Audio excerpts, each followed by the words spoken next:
With over 100 million units sold and tons of games released seemingly every month, it can be pretty tough to narrow down what the best games are for the PlayStation 4. Well, we're gonna do it. We're gonna do it right now. We're gonna be doing a comprehensive countdown of the top 25 PS4 games as rated by Metacritic. That's right. Strap yourselves in because this is going to be a long one. Also, just to be clear, we are looking at the best games overall on the PlayStation 4. This is not a list of PlayStation 4 exclusives. This is simply going to be the highest rated games available on the PS4 as of the recording of this video, August 2019. If that sounds fair, you let me know what your favorite PS4 game is of all time. Drop a like, and here we go. Kicking off our list today, somebody has to be last. Fez. That's right, it's an indie game originally from 2012, but it was ported over to the PS4 in early 2014. Now, this game is a unique take on 2D platforms, and it allows you to rotate the world as you see fit. It allows you to traverse extra seas. It opens up tons of new gameplay opportunities. Fez was praised on all platforms, and while its lead designer, Phil Fish, kind of has a bad reputation due to his absurd comments towards critics, the PS4 version is sitting with a 90 score right now, and that gets it the number 25 spot. Next up is Rayman Legends. This is a game that I don't think many people actually expected to be as good as it was. After all, Rayman has basically been reserved as a Rabbids character for the last few years, so when Ubisoft released a traditional Rayman platformer, well, people were taken aback by how good it actually was. The tone was light, the colors popped, the art style was unique, and the level design was perfect. It's definitely one of the best platforming games on the current console generation, and that's why it's sitting with a 90 score on Metacritic. At number 23, Shovel Knight. Speaking of excellent platformers, how about one of the biggest indie games of the generation? Shovel Knight was released in June of 2014 by a very small studio called Yacht Club Games, and it was a callback to old school action platformers like Mega Man and Castlevania. The end result was a lighthearted, extremely fun, but super challenging 2D platformer that has built up a massive fan base over the years, and it as well has a 90 score, giving it the number 23 spot. At number 22, and I definitely wasn't expecting this to be on the list, but here it is, Overwatch. Overwatch is a hero shooter released by Blizzard in May of 2016 to critical acclaim and instant popularity. While the game, it's been up and down over the years, there's no denying that's one of the most popular, best multiplayer shooters on the PlayStation, and it may not be as aggressive or lone wolf as other shooters, but you may like it when it comes to team-based FPS games. Overwatch is one of the best around, and the PS4 version takes the number 22 spot on our list thanks to its 90 out of 100 Metascore. At number 21, Diablo 3, another game I wasn't really expecting to be on this list. It was released in May of 2012 to a lot of backlash due to the abundance of technical issues, but once those were all ironed out, it was smooth sailing. A little while after its initial launch on PC, Blizzard ported the game to consoles, and Diablo 3 Ultimate Evil Edition was there. Okay, the hack and slash was beloved by fans and newcomers alike, and it's sitting with a 90 out of 100 on Metacritic. And don't worry, this is actually going to be the last game rated at 90. It's time to go up from here. At number 20, Flower. Does anybody remember this game at all? Flower is an art game that was developed by That Game Company, that's right, that's their name, and released in 2009 for the PS3 before being enhanced and ported to the PlayStation 4. The game was designed to be more of a positivity spreader than an actual game, and it has you controlling the wind in a field of flowers, and everything in the game world is extremely detailed. It allows you to experiment with different angles and velocities and stuff like that. Now, it's not something I thought I would enjoy, but now that I see it on this list, I may go check it out, especially since it's sitting with a 91 critic score, so clearly everybody knows what they're talking about, and I'm missing out on something. At number 19, Resident Evil 2, the remake. Released in early 2019, Capcom started the year off extremely strong with this remake of a survival horror classic. The RE2 remake takes the same story and structure of the original game, but greatly improves the gameplay to make it more traditional, as well as adding new mechanics and bonus features into the mix. The RE2 remake was critically acclaimed, and between this game and RE7, it looks like the Resident Evil franchise is finally back on track, and hopefully Capcom doesn't screw it up again. The PS4 version of RE2 has a 91 score. At number 18, NIER Automata? I hope I said that right. This is a game with a massive following, and I don't think anybody was expecting it to grow so quickly. It's a spin-off of the Drakengard series, and the NIER Automata is the second game in the spin-off storyline. It's an action RPG where you play as a group of androids in a future where machines have taken over and there's a massive war going on between them, aliens, and the remaining humans. This sounds familiar. The gameplay is great, and the story is excellent. And with the PS4 version sitting with a 91 score, well, apparently it's good enough to be on this list. Does anybody remember Limbo? Okay, it was one of the best indie games of all time, and Inside is the spiritual successor to it at number 17. Developed and published by Playdead, Inside is a puzzle platformer with a dark tone and has you once again playing as a young boy in a strange world trying to survive as long as possible and find your way out. Now, Inside wasn't exactly unique because it was basically just Limbo but better, but it was a ridiculously good game, and Inside was a huge hit, scoring a 91 score and getting the number 17 spot today. Next up is Celeste. This is a somewhat controversial game actually, as it does have a 91 critic score. It also has a 6.8 user score. For those that don't know, Celeste is a platformer developed and published by Matt Makes Games, boasting excellent level design, a beautiful soundtrack, and a surprisingly great story, which is something you don't see a lot of in traditional platformers. Now, the game was adored by critics, but gamers were kind of split on it due to it getting somewhat repetitive when you played it. Many people actually got turned off by the difficulty of the game. So, if you've played it, how do you feel about Celeste? At number 15, Shadow of the Colossus 2018. Now, the original Shadow of the Colossus was hands down one of the best games on the PlayStation 2.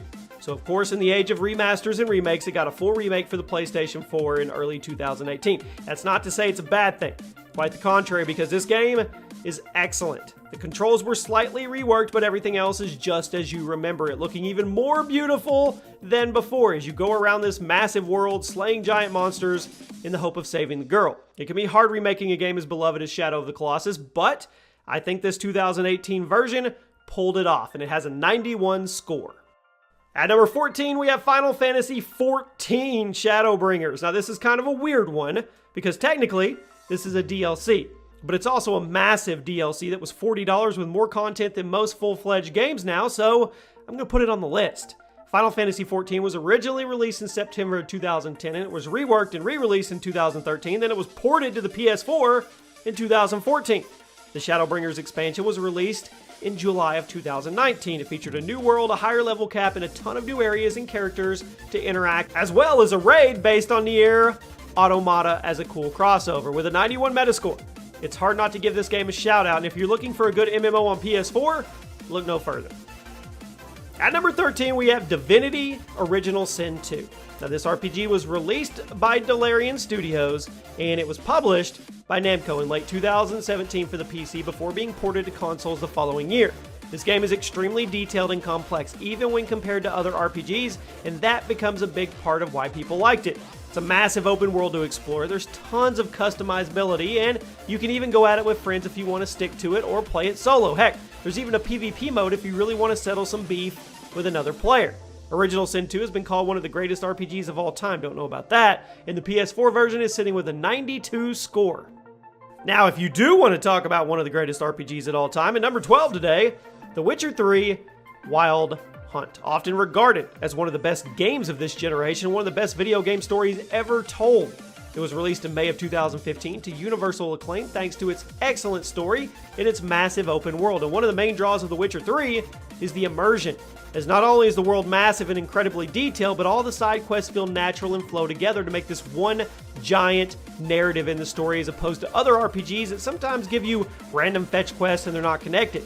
The PS4 version of Witcher 3 has a 92 score. It should be higher. At number 11, we have Undertale. Now, the game I'm sure everyone has heard of and most of you have played. Undertale was definitely the biggest indie game of the year and probably the biggest indie game of this generation, aside from something maybe like Five Nights at Freddy's. Developed and published by Toby Fox, it is a role-playing game where you play as a child who falls into a place called the Underground, where they meet various monsters and you have to learn how to survive while trying to make your way back to the surface. Kind of sounds like Stranger Things in a way, with the story changing on how you go, how many monsters you kill, who you kill, stuff like that. The game was critically acclaimed, and the PS4 version earns the number 11 spot today with a 92 metascore. Finally, we've cracked into the top 10, and we're going to go with Bloodborne, one of the first big PS4 exclusives to ever be released. Bloodborne is an action RPG released from Software that follows closely in the footsteps of Dark Souls, with some key changes to make it very unique. It has you playing as a gothic city that's been infected with a strange disease, and it's up to you to get to the bottom of what's happening while also fighting off various monsters that have popped up along the way. Bloodborne was universally acclaimed and adored, and it has a 92 Metacritic score, and that's how we break into the top 10. At number 9, Journey. This is one of the main games people point to when talking about video games as an art form, and I do not blame them at all. It was originally released for the PS3 in 2012, and it was developed by that game company. Yeah, we saw them. They're the same ones that made Flower. You played as a mysterious figure traveling the desert and simply trying to get to a mountain in a far-off distance. The game is far more than that, though. The atmosphere and the experience, it's crazy, and it shows off how you can encounter with other players. You're trying to do the same thing. The game will give you this unique audio cue to communicate with them. It's definitely not a game for everybody, but it was certainly deserving of its praise, and it has a 92 score. At number 8, Uncharted 4. Now, Uncharted really blew up in a way I don't think Sony was expecting. After 3 great games on the PS3, Sony decided to conclude Nathan Drake's story on the PS4 with one last adventure. It launched in May of 2016 after a lengthy development of close to 4 years, and according to Sony themselves, the game was the largest ever software investment in the company's history. When it was finally released after several delays, Uncharted 4 proved to be worth the wait. It gave a solid conclusion to Nathan's story and a satisfying end to the main series. And personally, I would love to see more Uncharted games in the future, but preferably without Nathan Drake. I think his story has been told well enough. Let's let him rest and find some new adventures.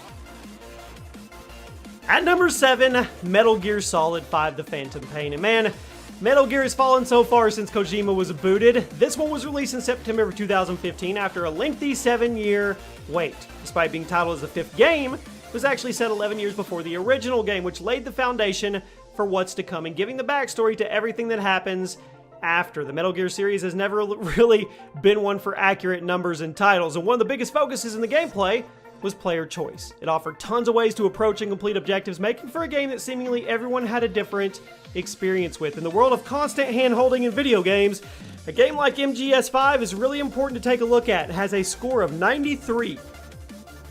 At number 6, we have Persona 5. Released in September of 2016, this was a surprise success. The Persona games have always been good, but not this good. Developed by P Studio, this one was an RPG that had you playing as a student in an academy with special powers, and he soon discovers that many other students have powers as well, prompting them to explore a supernatural realm called the metaverse, and things, well, they get complicated from there, so I'm not going to try to summarize it. The point is, if you like RPGs and really story-driven games, definitely check out Persona 5. Plus, it has a 93 score, so you're probably going to be happy. Cracking into the top 5. XCOM 2 War of the Chosen. Much like the Final Fantasy expansion we talked about earlier, XCOM 2 War of Chosen was a massive $40 expansion that added a ton of new content to an already excellent game, and I was pretty surprised to see it rank so high on the PS4's list, but here it is. Released in August of 2017, War of the Chosen not only changes up the campaign system of the base game, but it also added a ton of new characters, both friendly and hostile, new gameplay mechanics, and it changed up the AI to make things behave a little better. The end result was an insane improvement over an already great strategy game. Sitting with a metascore of 93, it breaks us into the top 5 today. At number 4, no surprise here, God of War 2018, the reboot that people were skeptical about that ended up being amazing. It's a worthy departure from the established formula. The new God of War featured a much more grounded tone, both in the world building and the combat, and had an excellent story that really made you feel for Kratos and the world around him in a way that the previous games, they didn't capture. Sure, the previous games were more about the gameplay than the story, but this was amazing. God of War 2018 is sitting with a juicy 94 score. Speaking of juicy scores, The Last of Us Remastered. Another pick that probably isn't going to surprise a single one of you. The Last of Us Remastered was one of the original selling points for the PS4, and it's still one of the highest rated games on the console.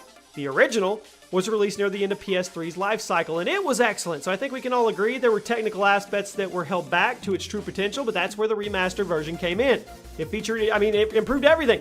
Visuals, frame rate, allowed for a locked 60 FPS if you desired, letting you immerse yourself even more than the original.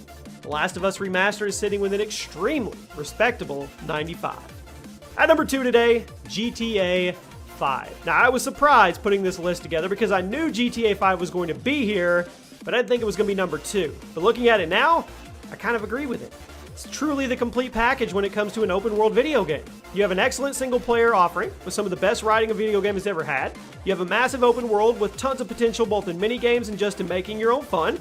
And then you have one of the biggest multiplayer worlds in gaming right now in the form of GTA Online. And you have roleplay. It's almost impossible to run out of things to do on GTA 5, and that is why it has an incredibly high quality score of 97. But there is one game that has it beat. Well, it has it tied. At number 1 today, Red Dead Redemption 2. Not only the highest selling game of the year, but also the best reviewed game of the entire console generation, serving as a prequel to the first Red Dead. RDR2 has you playing as a gang of outlaws and fully immersing your intro's massive world and featuring arguably the best story writing and character dialogue of any video game ever made. Sure, the online portion has been struggling, but the base game is amazing. And on a PS4, it has a Metacritic score of 97. Definitely deserving of the number 1 spot. Let me know one game that didn't make this list that you feel got ousted or cheated and should have made it. If you guys enjoyed, take a second, drop a like, make sure you're subscribed, turn on those post notifications. If you made it all the way to the videos, man, you're one of the real ones.